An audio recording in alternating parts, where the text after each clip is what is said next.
மணிகண்டன் சுங்க பணத்தை கையாடல் பண்ணவருக்கு தண்டனை கொடுத்ததோட போன எபிசோடு முடிச்சிருந்தோம். இன்னைக்கு எபிசோட்ல அடுத்த காட்சியில இரவு நேரத்துல மணிகண்டன் அவருடைய நண்பர்கள் அந்த மற்ற தேசத்து பிரதிநிதிகள் எல்லாரும் பேசிட்டு இருக்காங்க. தவறு செய்யறவங்களுக்குரிய தண்டனைகள் என்ன பொறுத்த வரைக்கும் அது கருணையோட இருக்கணும் அப்படின்னு நினைக்கிறேன். சதியோ வஞ்சனையோ தேச துரோகமோ எதுவா இருந்தாலும் அப்படின்னு சொல்லிட்டு இருக்காரு. அதுக்கு அங்க இருக்கிற பிரதிநிதி ஒருத்தர் கேட்கிறாரு, வெள்ளப்பனுக்கு நீங்க கொடுத்த தண்டனை நாங்க பார்த்தோம், ஆனா இந்த மாதிரி தவறுகள் செய்யக்கூடாதுன்னு நினைக்கணும் இல்லையா அவங்க எல்லாம் அப்படின்னு சொல்றாரு. இன்னொருத்தரோ, இந்த மாதிரி தவறு செய்யறவங்களுக்கு கருணையோட தண்டனை கொடுக்கணும் அப்படின்னா ஒரு நாடு எப்படி காப்பாற்றப்படும் அப்படிங்க. மணிகண்டனும் நம்மளோட பிரஜைகள்லாம் ரொம்ப அமைதியானவங்க, சாதுக்கள், எந்த வம்பத்துமுக்கும் போக மாட்டாங்க தான். ஆனா அவங்க எல்லார்கிட்டயுமே ஒரு ஒற்றுமை கிடையாது. அப்படி அவங்களுக்குள்ள ஒற்றுமை ஏற்பட்டா கூட அவங்கள தவறா பயன்படுத்தி வாழ்றவங்க அவங்கள விடுறதும் கிடையாது. இதை ஜனங்க தான் புரிஞ்சு நடந்துக்கணும் அப்படின்னு சொல்றாரு. நீங்க சொல்றது ரொம்ப சத்தியமான வார்த்தைகள் அப்படின்னு அங்க இருக்க பிரதிநிதி சொல்ல, ஆலங்காட்டை சேர்ந்த பிரதிநிதியோ இது மாதிரி தவறுகள் திரும்ப நேர்ந்தா அப்படின்னு சொல்லவும், ஒன்றும் பயப்படாதீங்க, இனிமே இந்த மாதிரி நடக்காது. அப்படியே அவங்க தவறு செய்யறாங்க அப்படின்னா கூட அவங்களோட சொத்துக்கள் எல்லாத்தையுமே எடுத்துருங்க, அவங்களுக்கு தண்டனை கொடுக்கவும் தயங்க வேண்டாம். அதே மாதிரி துஷ்டர்களுக்கு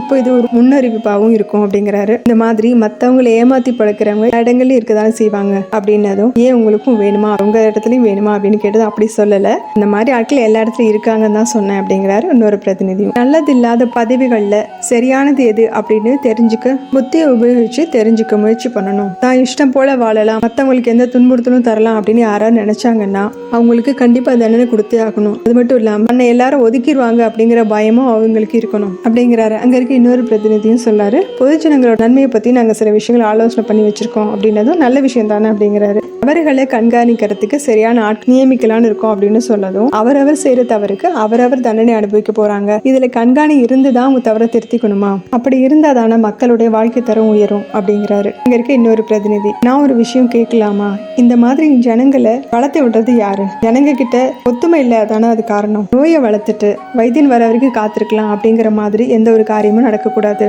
என்ன நடவடிக்கை எடுக்கணும் அப்படிங்கறத நீங்க முதல்ல புரிஞ்சுக்கணும் அப்படின்னு சொல்றாரு. அதே மாதிரி நாங்களும் செய்யறோம் அப்படிங்கிறாங்க. அந்த அரண்மனையிலேருந்து ஒரு உத்தரவு பிறப்பிக்க போறாரு. அதாவது பிரதிநிதிகள் எல்லாருக்குமே அதிகாரத்தை இன்னும் அதிகப்படுத்தி தரப்போறாரு அப்படின்னு சொன்னதும், நாங்க ஒத்துமையோடு இது எல்லாத்தையும் எடுத்துக்கிறோம் அப்படிங்கிறாங்க. நமக்குள்ள ஒற்றுமைங்கிற விஷயம் இருந்ததுன்னா நம்மள யாராலும் எதுவும் பண்ண முடியாது, நாங்களும் நீங்க சொன்ன மாதிரி இருக்கோம் அப்படிங்கிறாங்க. தந்தை சார்பா பொறுப்போட இருக்கவங்க எல்லாருக்குமே என்னுடைய நன்றி தெரிவிச்சுக்கிறேன் அப்படின்னு சொல்லிட்டு அவர் அங்க இருந்து கிளம்ப அவங்களும் அவருக்கு வாழ்த்து சொல்றாங்க. அடுத்த காட்சியில அரண்மனை காமிக்கிறாங்க. மணிகண்டன் அவரோட தந்தை வணங்கி நிற்கும், சொல்லுப்பா அப்படிங்கிறாரு. மாமரத்து பிரதிநிதியோட சமயோஜித புத்தினால அங்க தவறு செய்த ஒருத்தரை கண்டுபிடிச்சு அவருக்கு தண்டனை கொடுத்தாச்சு அப்படின்னு சொல்லவும், நானும் கேள்விப்பட்ட ரொம்ப சந்தோஷம். தவறு செய்யறவங்களை பொதுஜனங்க முன்னாடி நிறுத்த வேண்டியது ஒவ்வொரு அதிகாரியுடைய கடமை, அதுதான் குற்றம் குறையறதுக்கு அடிப்படை காரணமா இருக்கும் அப்படின்னு அவரும் சொன்னாரு. சரியான நேரத்துக்கு நாம அங்க போனதும் உடனடியா ஜனங்க மத்தியிலே தண்டனை கொடுத்ததும் அதிகாரிகளுக்கு ஒரு தெளிவு ஏற்படுத்திருக்கு அப்படிங்கிறாரு. சரி, அவர் என்ன தவறு செஞ்சாரு அப்படின்னு அரசர் கேட்கவும், அரண்மனை அதிகாரி அப்படிங்கிற முறையில வியாபார ஸ்தலங்களுக்கு போய் சுங்க பணங்கிற பேர்ல கொள்ளையடிச்சிருக்காரு அப்படின்னது இது கடுமையான குற்றமாச்சு. ஒருத்தருக்கு இந்த மாதிரி செய்யறதுக்கு தைரியம் வருது அப்படின்னாலே பிரபலமான யாரோ ஒருத்தருக்கு பின்னாடி இருக்கணும் அப்படிங்க, அது யாருன்னு கண்டுபிடிக்கதான் முயற்சி பண்ணிட்டு இருக்கோம் அப்படிங்கிறாரு மணிகண்டன். சரிப்பா, நீ என்ன தண்டனை கொடுத்த அவங்களுக்கு அப்படின்னு கேட்டதும்,